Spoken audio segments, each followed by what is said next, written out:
Hey guys, welcome back to my channel. Today I'm filming my November beauty favorites and I cannot believe it's November already. I haven't done a beauty favorites in a while and I have to be better about uploading them, but it's been a few months because I did move from LA back to the East Coast, and so I've been starting a new job and it's been really crazy busy, just trying to get settled again, and I'm glad to be filming again now that I'm all moved in with all of my lights back and stuff. So if you want to know what my favorites are for this month, then just keep watching, and also leave me a comment below recommending something that you like because I love to check those out too. So yeah, just keep watching.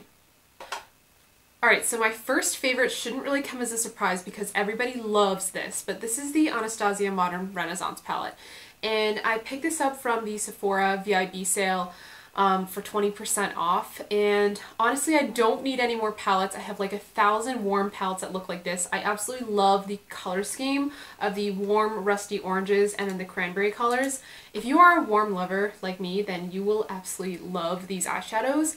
I've never tried an Anastasia palette before, and I was shocked at how good the quality was. Like, these literally just blend themselves. They're so pigmented, they're so buttery, and let me just show you like some swatches. So as you can see, they're just really pigmented, and I initially picked them up because Stephanie Nicole talked about these, and she doesn't often love makeup, every single eyeshadow palette that's out there, and she loved this and she recommended this as one of her top eyeshadow palettes, so I knew I had to pick it up.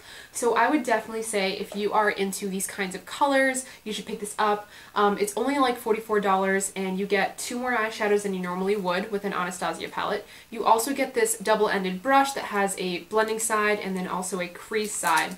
So in general, this is absolutely wonderful. I love to travel with this and it's been awesome so far. The only thing I would say is that a lot of people don't really like this felt outside. It reminds me a lot of the Naked one, and it does get dirty really easily, and also the names rub off pretty easily on here. Like, I've only used this a couple times and it's already rubbing off a little bit.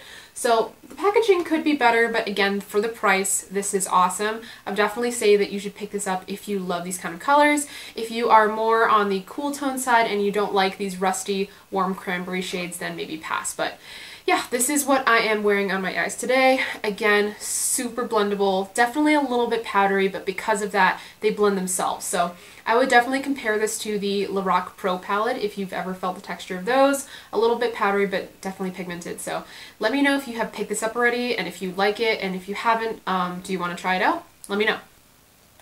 Alright, so next I've got some favorites from MAC, and these next two are both recommendations from Jaclyn Hill, and I have never really tried too many face products from MAC before. I have a couple of their blushes, but that's pretty much it. I also have one of their highlights in Soft and Gentle, but this is the Mineralized Skin Finish in Give Me Sun, and it is just so beautiful.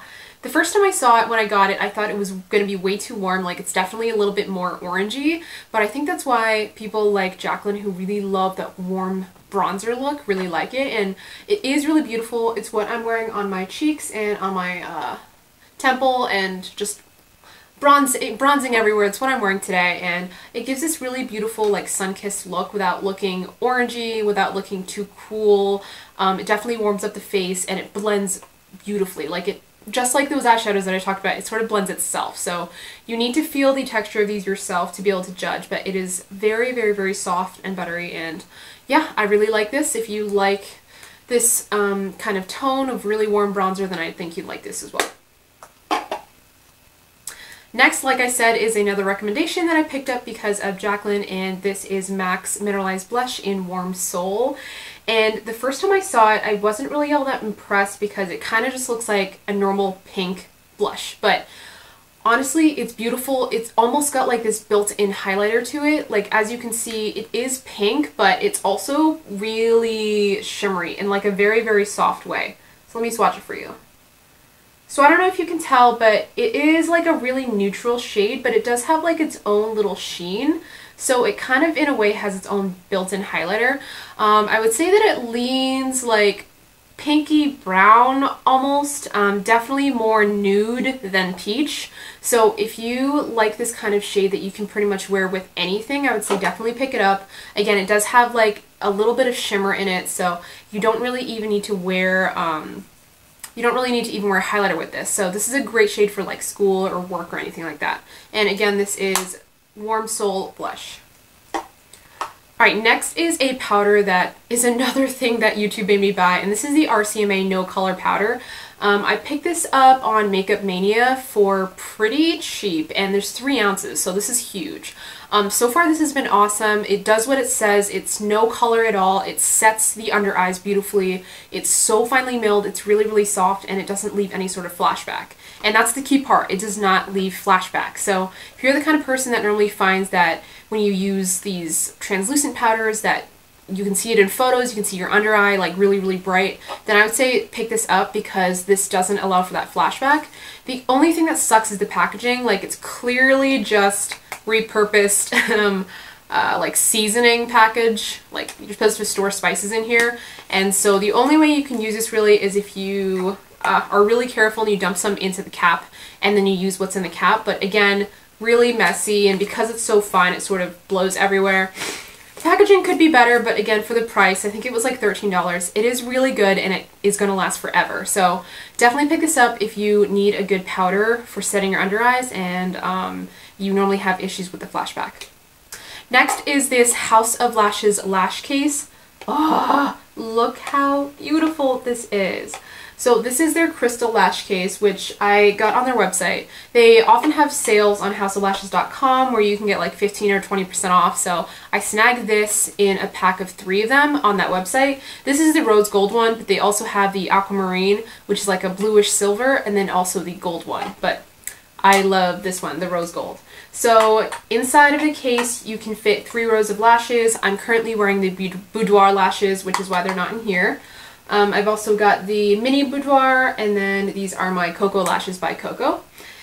And if you lift up the compartment, there's actually also a space for eyelash glue. Now, you can fit one of House of Lashes like mini glues right here, but if you don't want to go out and buy one of those, you can also just fit one of your own. You can also fit tweezers and scissors and everything in here. It's just really convenient. It's small, it's really cute, and I love to display this too. So if you need a good eyelash case,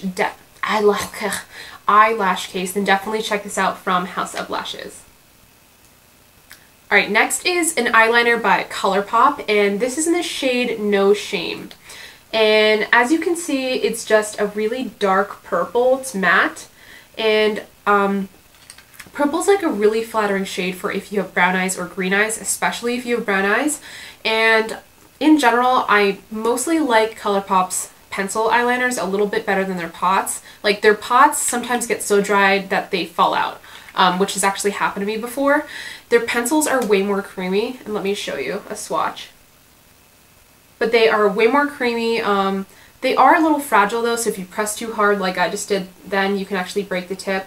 But they are really, really pigmented. They're soft. You just have to make sure that you scroll out just a little at a time to line your eyes, otherwise you can break the tip, as with any other eyeliner. But the gel eyeliner is also really pretty. I just think it's a really flattering color. It's like a little more subtle than the black, and it also makes brown eyes pop. The only thing is that these dry out really quickly, like I said, so you have to put in some eye drops or some Fix Plus or just some water and let it soak for a couple days, and then it gets a little better. So if you ever have that issue, then definitely just put some eye drops in it. Alright, so this is my last product, and this is from Flower Beauty, and this is their lip gloss, and this is in the shade Classic Nude. So I got this because KathleenLights used this in a video, and I just thought it was so stunning on her. So this is what the brush looks like, and as you can see, it's like one of those flat brushes, which I like. I think it's really easy to use, and it like is small enough to fit the contours of your lips, but flat so that it's just easier to put on. So I'll just do a quick swatch for you here.